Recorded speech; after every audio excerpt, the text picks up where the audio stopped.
Hello everyone, welcome back to my channel again. कैसे हैं आप सभी? उम्मीद है सब अच्छे ही होंगे। तो आज की वीडियो में मैं आपसे शेयर कर रही हूँ कि ईज़ी से DIY। तो ये हैं दही के जो डिब्बे होते हैं वो, तो इनको यूज़ करके मैंने बनाए हैं प्लांटर, जो कि बहुत ही ईजी हैं और ईजी कॉस्ट पड़ते हैं ये आपको। और ये प्लांटर के रूप में बहुत ही खूबसूरत से लग रहे हैं। तो चलिए हम शुरू करते हैं। तो पहले हम इन डिब्बों से जो इनका हैंडल है उनको निकाल के अलग कर लेंगे। अभी मैं इन डिब्बों को इन हैंडल्स को रख देती हूँ। अब बाद में कि एक और DIY बनाऊँगी उसमें इनको यूज़ कर लूँगी, क्योंकि मैं कुछ भी फेंकने वाली हूँ नहीं। इनका जो ढक्कन था उसका भी मैंने यूज़ कर लिया। उस पर जो DIY मैंने बनाया था वो आपसे शॉर्ट वीडियो में शेयर भी किया था।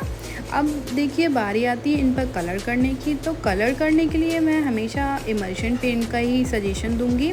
तो हमारे जो प्लांटर के बेस बनाएंगे हम, वो इमल्शन पेंट होगा। और इसको सूखने में थोड़ा टाइम भले ही लगता है, लेकिन ये जो पेंट है ये सबसे बेस्ट रहेगा।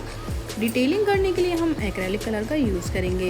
ये जो पेंट होते हैं इनसे एक तो एकदम बिल्कुल शाइनिंग आती है हमारे पॉट पर, और दूसरा ये जल्दी ख़राब भी नहीं होते हैं आपके, चाहे धूप हो चाहे कुछ भी हो, तो उससे ये ख़राब नहीं होंगे। तो मैंने इन सभी पर बेस कलर कर लिया है इमल्शन पेंट। आप मार्केट में जाके दुकान पर इमल्शन पेंट बोल दीजिएगा, या फिर जो किवाड़ वगैरह पर होते हैं वही ये कलर्स हैं। तो आपके फेवरेट जो भी कलर हो आप उनका चूज़ कर सकते हैं और अपने पॉट पे कर सकते हैं। मैंने इन पांचों पर तीन पर तो मैंने लाइट पिंक कलर का किया है, और 2 पॉट पर लाइट येलो कलर का पेंट किया। अब इसके ऊपर हम फेस बनाएंगे, जो कि देखने में बहुत ही खूबसूरत लगते हैं। तो फेस आप अपने अकॉर्डिंग बना लीजिए, जैसे भी आपको पसंद हो। मैं बहुत इजी सा बना रही हूँ, और ये DIY मैं आपसे शेयर कर रही हूँ बिगिनर्स के लिए। तो अगर आप बहुत ही इजी सा फेस ड्रॉ करूँगी, तो हम मार्कर से पहले जो फेस है वो ड्रॉ कर लेंगे, ताकि जब हम कलर का यूज़ करें तो हमारा जो लाइनिंग्स हैं वो ख़राब ना हो। तो देखिए मैंने पहले ही आपसे बोला था, जब डिटेलिंग करेंगे हम तो करेंगे फैब्रिक कलर से। तो ये 100 ml वाले फैब्रिक कलर्स हैं, और ये भी बहुत जल्दी से ख़राब नहीं होते हैं। ये फैब्रिक कलर्स के यानी कि ये फैब्रिक पे भी किए जाते हैं, और ये भी चाहे धूप में हो चाहे घर में आप रख लीजिए, ये कलर ख़राब नहीं होते हैं जल्दी से। बस इनमें थोड़ी सी शाइनिंग कम होती है, तो उसके लिए वार्निश यूज़ करना पड़ेगा। फ़िलहाल इन्हीं से मैं डिटेलिंग करूँगी। तो चलिए हम डिटेलिंग करना शुरू करते हैं। तो मैंने इन पर सारे गर्ल्स के फेस बनाए हैं, जो कि देखने में बहुत ही खूबसूरत लग रहे थे। और फाइनल लुक मैं आपको वीडियो के लास्ट में बताऊँगी, आप वीडियो के लास्ट में बने रहिएगा। और देखिए मैं कैसे डिटेलिंग कर रही हूँ। किसी पतली ब्रश से लेके आप उनकी डिटेलिंग कर लीजिए, और अगर आपका बिगड़ जाए, गलत हो जाए, तो आप फटाफट से गीले कपड़े से इसको पोंछ सकते हैं, तो ये पोंछ जाएगा। दूसरी बात ये है कि ये बहुत जल्दी से ड्राई हो जाता है, तो आपको डिटेलिंग करने में दिक्कत भी नहीं होगी। जो हमने बेस के लिए इमल्शन पेंट का यूज़ किया है उसको सूखने में थोड़ा टाइम लगता है। आपको ओवरनाइट उसको छोड़ना पड़ेगा, लगभग 24 घंटे। उसके बाद ही वो कलर पे आप ऊपर डिटेलिंग कर सकते हैं। तो मैंने पॉट के ऊपर जो कलर किया था उसको 2 दिन के लिए छोड़ दिया था। वैसे आप 24 घंटे के लिए छोड़ के आप उसके ऊपर डिटेलिंग कर सकते हैं। मेरे पास टाइम नहीं था, तो ये 2 दिन बाद ही मैंने इनके ऊपर डिटेलिंग करी। और डिटेलिंग करने के बाद ये पॉट्स फ्रेंड बहुत ज़्यादा अच्छे लगने लगे। तो इस तरीके से आप एक DIY करके अपने गार्डन को डेकोरेट कर सकते हैं। तो ये बहुत खूबसूरत से भी लगते हैं और ईजी कॉस्ट भी होते हैं, आपका खर्चा भी नहीं होता है। तो ये जो दही के डिब्बे थे ये मैंने 10 रुपये का एक ख़रीदा था, जो कबाड़ी वाले भैया हैं उनसे। तो उन्होंने मुझे ये 10 रुपये का एक दिया। तो देखिए 10 रुपये में हमारा इतना सुंदर सा प्लांटर बन के रेडी होगा ना, कि आप भी देखते रह जाएंगे। तो इनको मैंने कहाँ पर शिफ्ट किया है इन प्लांटर्स को, वो भी मैं आपको वीडियो में लास्ट में दिखाऊंगी। फ़िलहाल आप डिटेलिंग देखिए मैं किस तरीके से कर रही हूँ, इसी तरीके से आपको भी फॉलो करना है। अगर आपको इस तरीके का फेस नहीं बनाना आ रहा है, तो आप पहले से ही पेंसिल से ड्रॉ कर लीजिए, उसके बाद ही आप बनाइए। अगर आप चाहें तो इमोजी भी बना सकते हैं, तो वो भी बहुत खूबसूरत लगती है। अगर आप बिगिनर्स हैं, आपको ब्रश चलाना नहीं आ रहा है, तो आप इमोजी का भी यूज़ कर सकते हैं। और दूसरे बात, अगर आपके पास परमानेंट पेन है तो आप परमानेंट पेन से भी इसकी डिटेलिंग कर सकते हैं, उससे भी इजी होता है। तो मैंने जो फैब्रिक कलर है उससे डिटेलिंग की थी। उसके बाद जो इनके बाल वगैरह में कलर करने थे वो भी मैंने इमल्शन पेंट से ही की है, बस डिटेलिंग की है, मतलब आउटलाइन बनाई है उससे। उसके बाद मैंने जो बाकी का कलर जो है वो इमल्शन पेंट ही यूज़ करा। ये देखिए मेरे ब्रश में ये इमल्शन पेंट ही लगा है, जिससे मैं हेयर्स बना रही हूँ गर्ल्स के। तो ये जो हमारा पॉट का जो कलर है वो परमानेंट हो जाता है। एक बात और फ्रेंड्स, इन वाले कलर्स को यूज़ करने के बाद आपको जो ब्रश है वो ऑयल से साफ़ करना पड़ेगा, अदरवाइज़ आपका जो ब्रश है वो ख़राब हो जाएगा। जब ये ड्राई हो जाएगा आपका ब्रश जो है वो ख़राब हो जाएगा। तो जब आप ये कलर लेने जाएंगे तो उसी शॉप पर आपको एक ऑयल मिलेगा, उसका नाम है तारपीन का तेल। तो वो मिट्टी के तेल की तरह ही होता है और उसी का काम करता है। अभी फ़िलहाल मिट्टी का तेल ख़त्म हो गया है, वो चल नहीं रहा, मतलब अब मार्केट में नहीं आता है। तो उसकी जगह तारपीन का तेल है जो, उसका यूज़ करके आपको उसके जो ब्रश हैं वो धोने हैं, वॉश करने हैं। अदरवाइज़ आपका जो ब्रश है वो ख़राब हो जाएगा। तो उसमें एक मिट्टी के तेल की तरह ही स्मेल आती है और उससे काम करने के बाद आपको अपने हैंड जो है वो बहुत अच्छे से वॉश करने हैं। पहले तो आपको तारपीन के तेल से ही वॉश करने हैं, जिससे बहुत अच्छे से आपका हाथों से पेंट जो है वो निकल जाएगा। उसके बाद आपको जो ऑयल है सरसों का, उससे साफ़ करने हैं बहुत अच्छे से, जिससे स्मेल चली जाएगी। उसके बाद आप सोप का यूज़ करके अपने हैंड को साफ़ कर सकते हैं। लेकिन ये बहुत ज़रूरी है कि आप ऑयल का यूज़ करके ही, और जो क्या कहते हैं, जो अपने हाथ पर पेंट वगैरह जो लग गया है उसको छुटा दीजिए। अदरवाइज़ जब आप किचन में काम करेंगी या कोई भी काम करेंगी ना, तो आपके हाथ से स्मेल आएगी, तो खाने वगैरह में उसकी स्मेल आ सकती है। तो आप केयरफुली आपको हैंड वॉश करने हैं, इस बात का आपको ज़रूर ध्यान रखना है पूरी तरीके से। या फिर आप इन पेंट से काम करते वक्त ग्लव्स का यूज़ भी कर सकते हैं। तो मैंने नहीं किया है क्योंकि मुझे थोड़ा सा अच्छा नहीं लगता और मेरे हाथ उससे ग्लव्स से फिसलते हैं, तो डिटेलिंग ठीक से नहीं हो पाती है मेरे को, इसलिए मैंने यूज़ नहीं किया। अगर आप तारपीन के तेल का यूज़ नहीं करना चाहते हैं तो आप ग्लव्स पहन के भी काम कर सकते हैं। तो देखिए, जो एक्रेलिक कलर है उनसे मैं डिटेलिंग कर रही हूँ। अगर आप पॉट को धूप में रखेंगे तो 2 साल लगभग कलर चल जाएगा। अगर पॉट छाई में होगा तो ये सालों साल चलेगा कलर। बस धूप की वजह से थोड़ा सा इसमें चटकन आ जाती है कलर में, तो ये थोड़ा सा पपड़ी बन के उखड़ने लगता है। फ़िलहाल मैं इनको धूप में नहीं रखूँगी, छाँव में ही रखूँगी, तो मेरे जो पॉट हैं वो एज़ इट इज़ बने रहेंगे। और इस तरीके से मैंने बहुत सारे पॉट्स जो हैं वो तैयार कर लिए थे। 5 डिब्बे मिले थे मुझे, मैंने 5 ले लिए थे। फ़िलहाल और भी मिलते तो मैं उनको भी कर लेती। तो फ्रेंड्स, इस तरीके से आप एक इजी DIY बना के अपने गार्डन को डेकोरेट कर सकते हैं। तो मैंने सबके ऊपर कलर्स अलग अलग बनाए हैं और उनके हेयर्स कलर अलग अलग बनाए हैं। तो ये जो डिब्बे हैं वो देखने में बहुत ही खूबसूरत लग रहे थे। और अब हम इसमें जो प्लांट लगाएंगे वो है स्नेक प्लांट, क्योंकि स्नेक प्लांट को बहुत कम वाटरिंग की ज़रूरत होती है। तो मैं इसमें वही लगाने वाली हूँ जो कि मेरे बालकनी एरिया में रखे हुए हैं पॉट में। तो स्नेक प्लांट लगाने का कारण इसमें ये है क्योंकि मैं इनको रखने वाली हूँ एक फ्रेंड्स, पता नहीं मुझे उसको क्या बोलते हैं, आप कमेंट करके बताइएगा। छज्जा टाइप है जो, उस पर रखूँगी। तो वहाँ पर वाटरिंग करने की कोई सुविधा नहीं है, तो इसलिए मैं इनको वहाँ पर रखूँगी। तो उसके ऊपर हफ्ते में, अभी तो वैसे रेनी सीज़न चल रहा है तो अभी तो वाटरिंग की ज़रूरत नहीं है। समर सीज़न में जब ज़रूरत होगी तो हम हफ्ते के हफ्ते इसमें वाटरिंग कर देंगे, कोई भी जुगाड़ लगा के। क्योंकि जब हमने पॉट रख ही दिए हैं तो हमें जुगाड़ भी लगानी पड़ेगी कि यहाँ पर कैसे वाटरिंग हो या फिर कैसे इनका जो हम केयर है वो कर सकें।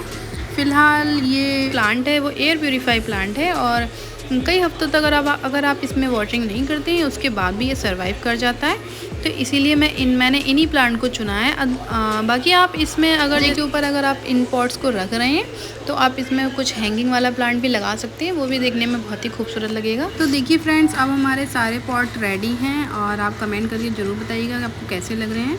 मैंने बहुत ईजी फेस बनाया है, आप भी इसको ड्रॉ कर सकते हैं या फिर आप मुझे कॉपी करके भी अपने प्लांटर्स बना सकते हैं। तो इसके बाद सबसे ज़रूरी काम है ड्रेनेज होल का। तो पॉट में हमें ड्रेनेज होल ज़रूर बनाना है, वो तो बिल्कुल भी भूलना ही नहीं है, अदरवाइज़ हमारा प्लांट ख़राब हो जाएगा। और ये प्लास्टिक के ही हैं, तो प्लास्टिक के जो पॉट हैं उनमें ड्रेनेज होल बहुत अच्छा होना चाहिए, अदरवाइज़ जो हमारा जो प्लांट है वो डेड हो सकता है, मर सकता है। क्योंकि मिट्टी के जो पॉट होते हैं वो मिट्टी एक्सेस वाटर सोख कर लेते हैं, लेकिन ये सोख नहीं कर पाएंगे, इसलिए हमें इनमें ड्रेनेज होल बहुत अच्छे से बनाना है। और दूसरी बात फ्रेंड्स, जब हम वो दूसरे पॉट लेते हैं, जो देखिए आपको दिख रहे होंगे सामने से, ये जो ब्लू कलर के पॉट्स हैं मेरे काफ़ी बड़े भी हैं, लेकिन फिर भी इनमें इतनी मिट्टी नहीं आती जितनी कि इन दही के डिब्बों में आ गई, जो कि मैंने बनाए हैं DIY। तो फ्रेंड्स, मुझे और बहुत सारी मिट्टी की ज़रूरत पड़ी क्योंकि इनमें काफ़ी स्पेस था। तो बहुत सारी, ये देखिए, कम से कम तो ये 4 गमले भर के मुझे मिट्टी की और ज़रूरत पड़ गई, उसके बाद ही मैं ये लगा पाई। तो मैंने सभी प्लांट में लगा दिया और देखिए मोहल्ले के सब बच्चे मेरे साथ लगे हुए हैं और सब मेरी हेल्प कराते हैं। तो बच्चों को भी अच्छा लगता है और दूसरी बात ये है कि बच्चे नेचर से जुड़ते हैं तो वो भी कुछ सीखते हैं। तो इसीलिए जब मैं काम करती हूँ तो ये सब बच्चे मेरे आसपास आ जाते हैं और वो भी साथ में देखकर और करने की कोशिश करते हैं। फ़िलहाल छोटा मोटा ही काम मैं इनसे करवाती हूँ, ज़्यादा करवाती नहीं हूँ क्योंकि छोटे छोटे से बच्चे हैं। मेरा बेटा भी वहीं बैठा हुआ है। प्लांटर काफ़ी बड़े हैं तो प्लांटर के बॉटम एरिया में मैंने बहुत सारे कार्डबोर्ड जो हैं वो डाल दिए हैं, क्योंकि कार्डबोर्ड कुछ दिनों बाद गल जाते हैं और मिट्टी की तरह हो जाते हैं। तो आप कार्डबोर्ड का यूज़ करके अपने ड्रेनेज होल की जगह पे कार्डबोर्ड डाल दीजिए बॉटम एरिया में, तो कुछ दिन बाद वो खाद बन जाएंगे और आपके प्लांट को नुकसान भी नहीं होगा। आप डायरेक्ट कार्डबोर्ड के टुकड़ों में भी प्लांट लगा सकते हैं, बस उनको थोड़े दिन के लिए गलाना होता है तो फिर आप प्लांट लगा सकते हैं।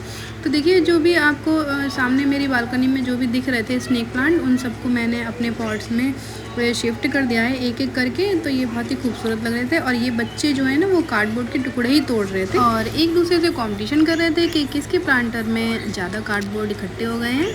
तो इस तरीके से इनको भी बहुत मज़ा आ रहा था। तो ये बच्चे भी मेरे साथ हमेशा लगे ही रहते हैं, बहुत प्यारे बच्चे हैं।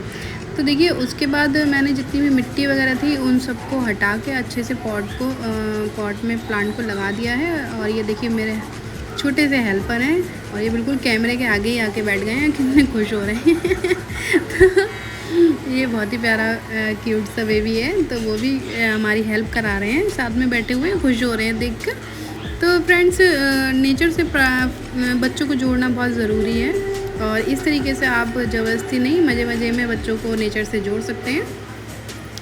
तो देखिए मैंने सारे अपने पॉट्स में जो है अपने जो प्लांट हैं वो लगा दिए हैं। उसके बाद वीडियो में आप लास्ट में देखिएगा मैंने इनको कैसे शिफ्ट किया है। तो ये सब करते करते मेरी बालकनी बहुत ज़्यादा गंदी हो गई और सब में मिट्टी वगैरह फैल गई थी और अभी रेनी सीज़न चल रहा है तो ये मिट्टी जो मेरे पॉट में थी वो गीली थी, इस वजह से जो बालकनी है वो पूरी तरीके से गंदी हो गई थी। और फ्रेंड्स जब हम गार्डनिंग का कोई काम करते हैं तो फिर वो मैसी हो जाना तो नॉर्मल बात है, तो उसको तो हम क्लीन कर लेंगे बाद में। तो देखिए इस तरीके से मेरे जो सारे पॉट हैं उनमें इन्होंने कार्डबोर्ड डाल दिया था और मैं इनको दिखा रही थी कि देखो आपके कार्डबोर्ड सबसे ज़्यादा हैं। लोग खुश हो गए, फिर वो चले गए। तो फ्रेंड्स प्लांट लग जाने के बाद ये और भी ज़्यादा खूबसूरत लगने लगे थे। आप कमेंट करके ज़रूर बताइएगा आपको पॉट कैसे लग रहे हैं। मुझे तो बहुत ही अच्छे लग रहे हैं और फिलहाल मेरे पॉट्स में तो मुझे तो अच्छे लगेंगे ही, आप कमेंट करके मुझे ज़रूर बताइएगा।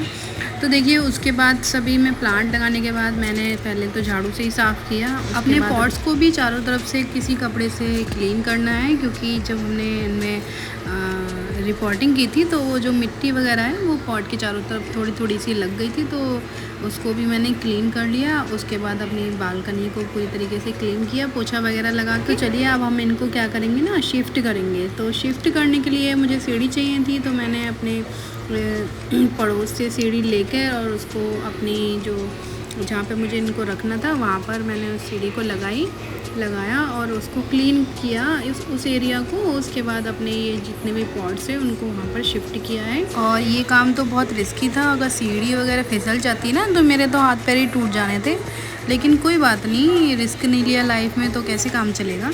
तो मैंने रिस्क लेके और ये सारे जो पॉट हैं मैंने यहाँ पर शिफ्ट कर दिए और बहुत अच्छे लग रहे थे, बस थोड़े से कम लग रहे थे, ऐसा लग रहा था थोड़े और होते तो मैं और भी लगा देती, लेकिन अभी फ़िलहाल के लिए इतना ही। और बाकी जो जगह बची हुई है उनमें मैं और भी इन फ्यूचर प्लांट्स लगा दूँगी, दूसरे पॉट में DIY करके फिर से लगा दूँगी और भी ज़्यादा पॉट्स लेके। तो देखिए जो मेरे 5 पॉट थे जो कि मैंने खुद ही बनाए हैं ये, तो इनको मैंने यहाँ पर शिफ्ट कर दिया और जो सामने वाला घर है वहाँ से ही वीडियो बन रही है ये। तो मैंने क्या कहते हैं उनसे वीडियो बनवाई थी, भैया थे उनसे हेल्प ले ली थी, सारे पॉट्स वही दे रहे थे। तो देखिए इस तरीके से मैंने सारे अपने पॉट शिफ्ट कर दिए हैं और ये देखने में बहुत ही खूबसूरत लग रहे थे। और जो मेरा घर है वो बाहर से भी काफ़ी डेकोरेटिव लग रहा था। वैसे तो मैं सोच रही थी नॉर्मल पॉट में यहाँ पर शिफ्ट कर दूँ, लेकिन DIY वाले पॉट की बात ही अलग है। तो ये बहुत ही खूबसूरत लग रहे थे। तो फ्रेंड्स कैसे लगा आपको ये मेरा ईजी सा DIY, आप कमेंट करके ज़रूर बताइएगा और आप भी ज़रूर ट्राई कीजिएगा, बहुत अच्छे लग रहे हैं देखने में।